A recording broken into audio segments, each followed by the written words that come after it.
Have you ever been in the wrong place at the wrong time? Sometimes, just a simple trip to the store can turn into something you'll never forget. Story 1. Back in 2011, I spent a week guest lecturing in Atlanta. Since I was still young and adventurous, I crashed on the couch of my old college friend, Jake. We were in our late 20s, balancing work with late nights of playing Wii Sports, watching movies, and grabbing midnight snacks from the local 24-hour Walmart.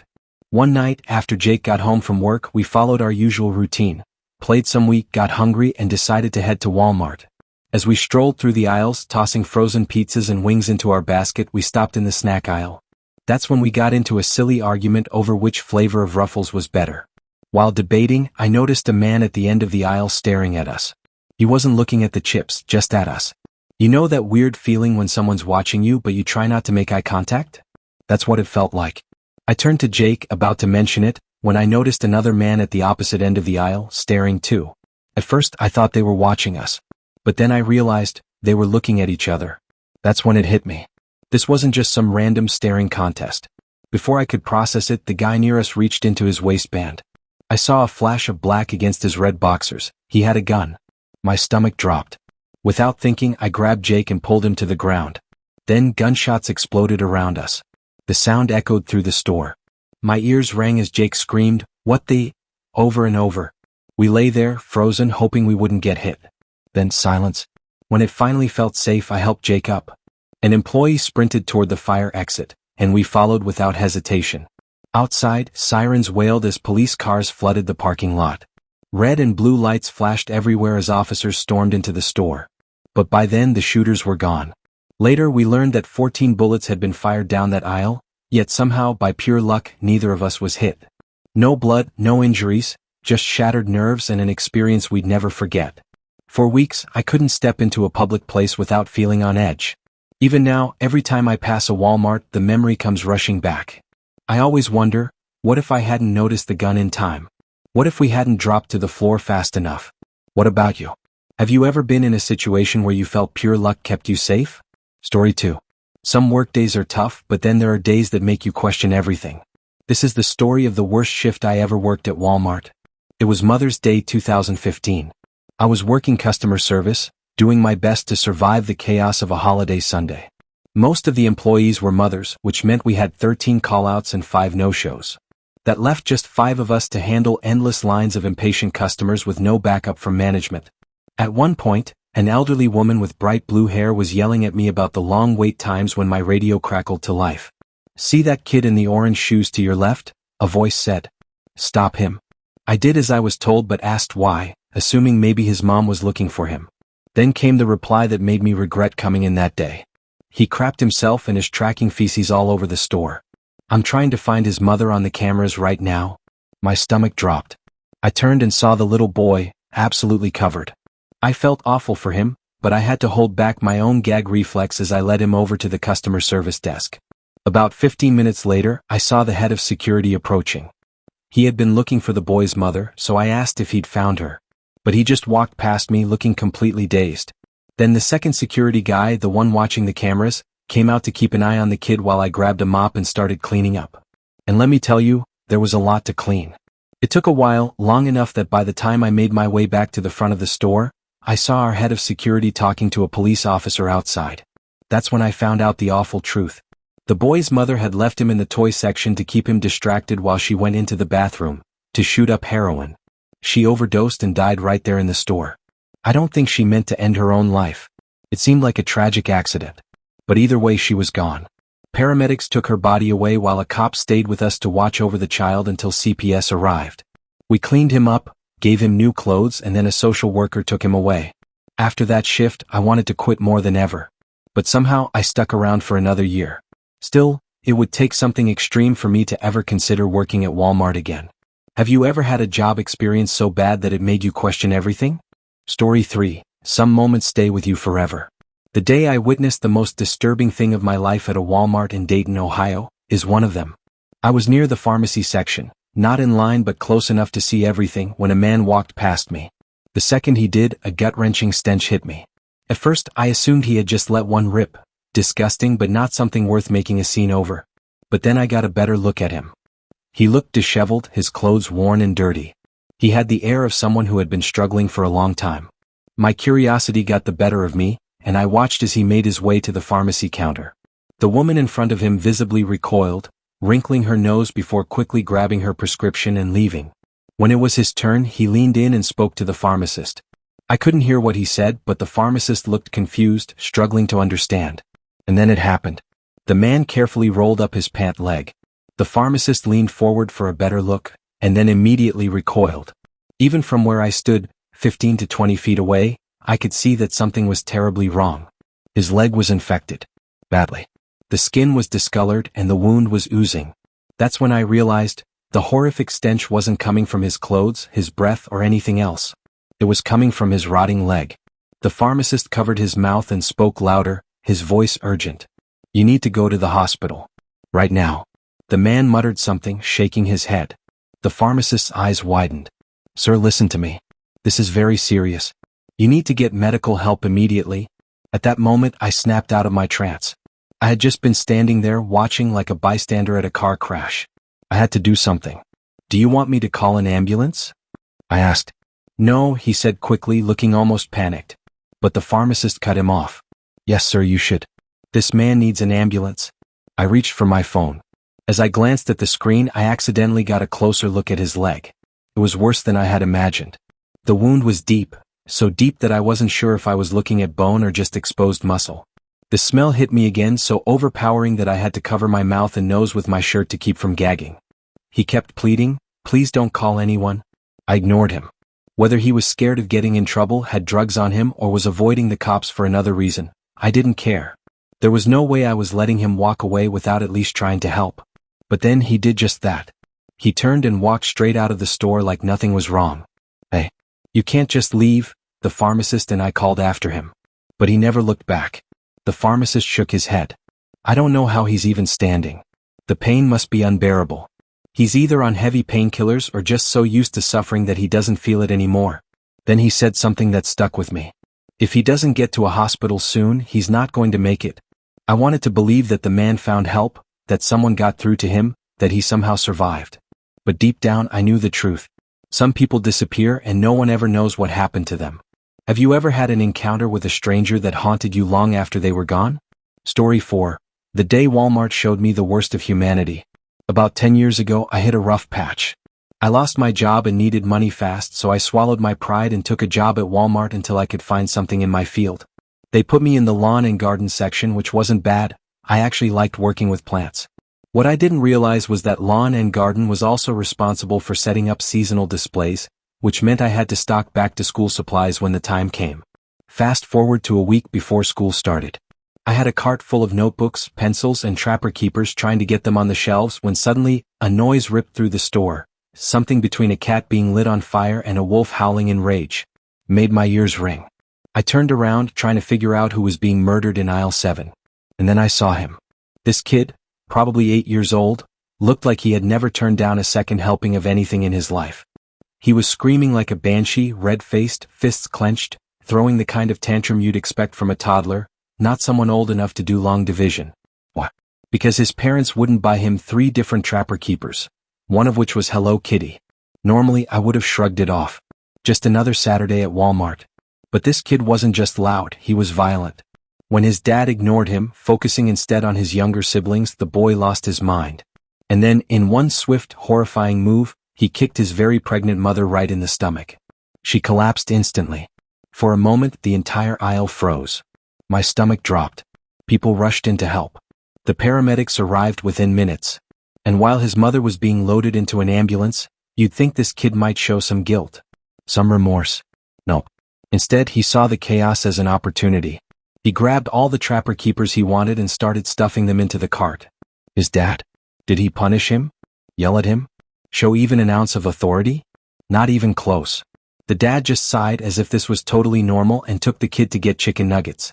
That was the day I truly understood that Walmart wasn't just a store, it was a front row seat to the best and worst of humanity. I met some great customers in my time there. But I also saw things that made me lose faith in people. So, here's my question for you. What's the wildest thing you've ever seen at Walmart? Story 5. This might sound kind of funny at first, but I promise you, in the moment, it was anything but. Back when I worked at Walmart, I was walking through the aisles one day when I spotted a woman unscrewing a bottle and chugging the contents right there in the store. At first, it didn't make any sense to me because I knew the layout of the store well. The aisle she was standing in? That was where we kept all the hot sauces. But she couldn't have been drinking hot sauce straight from the bottle, right? No one would do that. Except she was. I walked up to her, probably with my jaw already dropping, and said something like, "Ma'am, are you okay?" The moment she looked at me, I knew something was seriously wrong. Her eyes were bloodshot, tears streamed down her face, and she was wheezing between ragged breaths. Sweat poured from her forehead, and her whole body seemed to tremble as she kept gulping down more of the fiery liquid.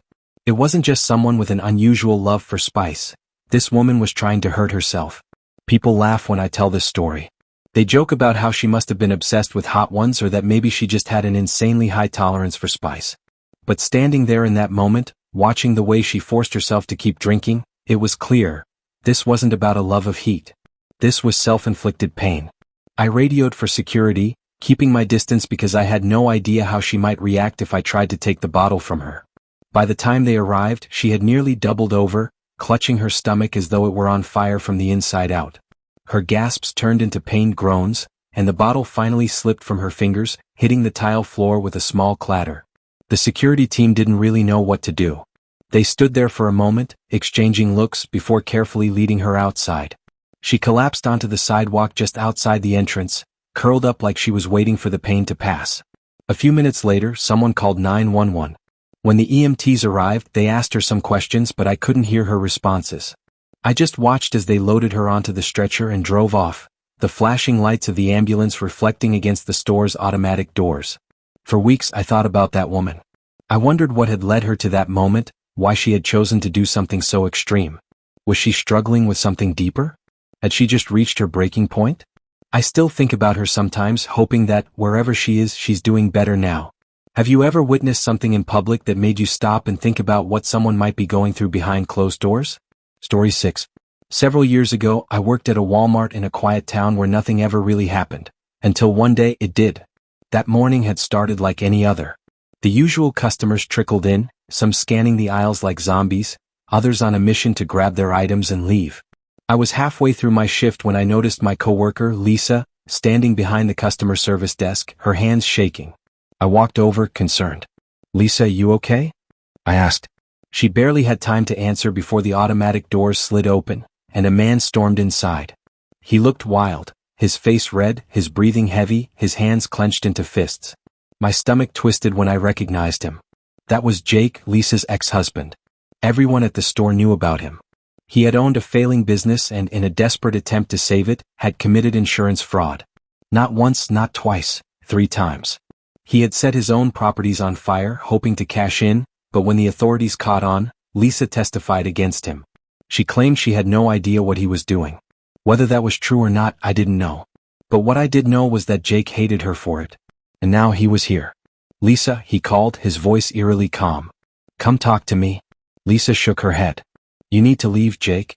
"I just want to talk," he said, stepping closer. That's when I saw it, the glint of a gun in his hand. My breath hitched.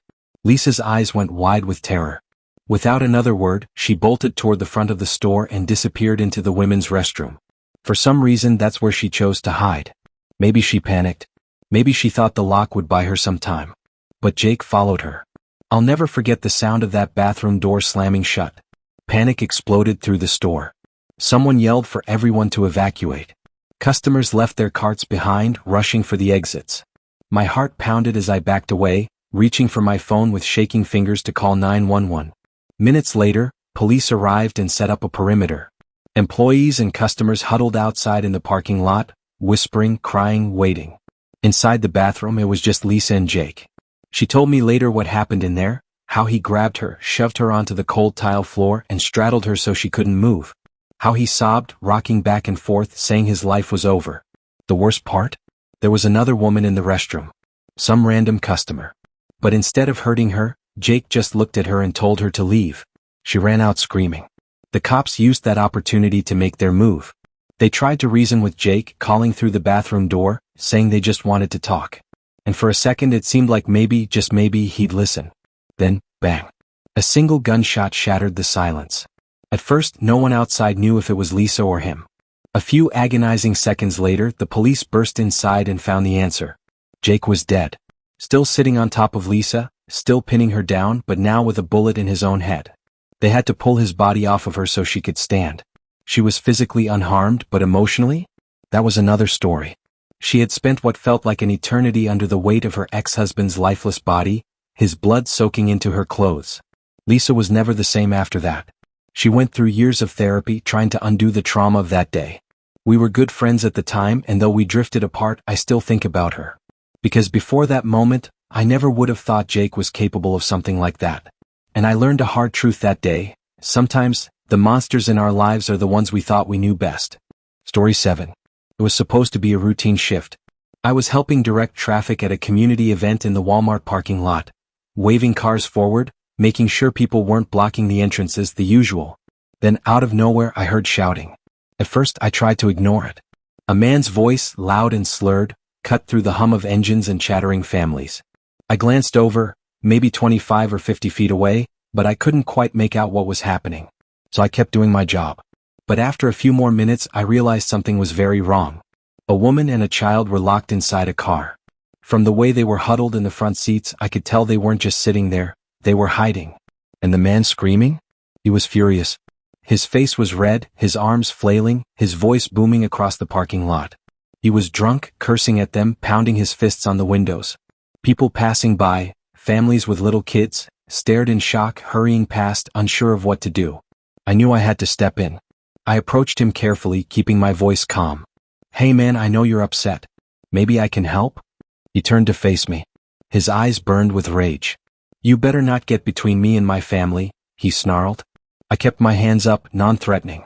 "I'm not trying to cause trouble. Just want to make sure everyone's okay." The tension crackled in the air. His fists clenched, his chest rising and falling rapidly. But somehow, I managed to guide him a few steps away from the car. Then his girlfriend, maybe wife, I wasn't sure, saw her chance. She gripped the steering wheel, threw the car into gear and hit the gas.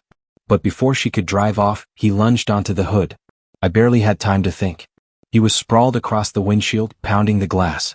She kept driving. And all I could picture was this out-of-control car plowing into the families walking through the lot. Without a second thought, I jumped in front of the car. I heard brakes screech. The car jerked to a stop just inches from me. Heart pounding, I turned to the man clinging to the hood. "Get down," I told him firmly. He glared at me like he wanted to kill me right then and there. But after a few agonizing seconds he finally climbed off. I reached for my radio. I should have called for help sooner, but everything had happened so fast. Before backup could arrive, he made his next move. He ran to the passenger side, ripped open the door, and tried to yank a 2-year-old boy out of his car seat. I didn't even think. I slammed the door against him, pinning him there. "Let go of the kid," I growled. He fought against me, trying to wrench the toddler free. The child was screaming, the woman in the driver's seat sobbing, and I was alone, holding back this raging drunken man. Then, 2 dads who had been watching the chaos rushed in.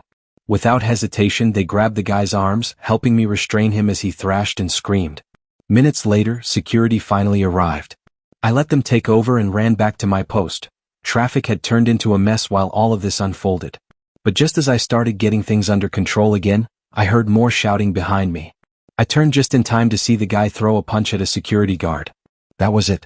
2 more guards tackled him and I sprinted over. Together, we wrestled him to the ground, holding him firmly but safely until the police finally arrived. It took 15 minutes to get him into cuffs. I later got a subpoena to testify, but before the trial, he skipped town. I never found out what happened to him after that. Never saw the woman or the kid again either. I just hope, wherever they are, they're finally safe. Story 8. The Woman in the Shadows. It was supposed to be an easy shift. I was guarding an old Walmart building that had been gutted and turned into a storage space for a construction company. No customers, no employees, just me, my car, and the occasional patrol around the lot. I didn't have to answer to anyone. No one checked in on me. Most nights, it was just me, the empty building, and the dark.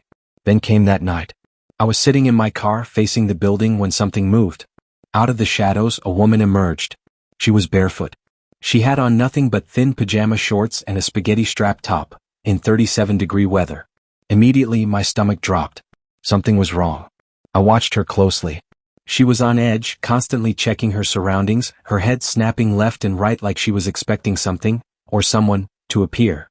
And then, just as suddenly as she had appeared, she darted behind a concrete column at the front of the building. I frowned. What? Then I saw it. A Honda pulled slowly into the lot. She had noticed it before I did. She was hiding from them. The car crept forward, moving too slowly, like whoever was inside was looking for someone. As it inched past the column, she shifted, keeping herself hidden. Alarm bells screamed in my head. I got out of my car. The Honda left the parking lot. She saw me. She knew I saw her. And she ran to me. Do you need help? Are you okay? What's going on? I asked. She was crying. Not the kind of crying you hear when someone is sad. This was pure terror. Tears streamed down her face, her breath coming in short, panicked gasps. Call the cops, she whispered. Please. I'm scared. I pulled out my phone. Then headlights. The Honda was back. As soon as she saw it, everything about her changed. Her face fell. Her body tensed. And then, in a voice that sent a chill down my spine, she said, Never mind. It'd be better if you don't get involved. She turned and started walking toward the car. Like she had no choice. Like she had just been found out. I wanted to stop her. To do something. But before I could even process what was happening, she was already in the car. And then, just like that, they were gone. It's been 3 years. I still think about her. Was she running from an abusive boyfriend? Was it human trafficking? I have no clue. But whenever I remember that night, my blood runs cold. I hope she's okay. But deep down, I doubt it. Sometimes, the most innocent-seeming stories hide the darkest secrets. And sometimes, the people suffering the most are right in front of us, completely unnoticed. Have you ever experienced something that, at first, seemed normal, but later turned out to be something much more chilling? Tell me in the comments below. Let's talk about it. And if you want more stories like this, don't forget to like and subscribe, because trust me, this rabbit hole only goes deeper.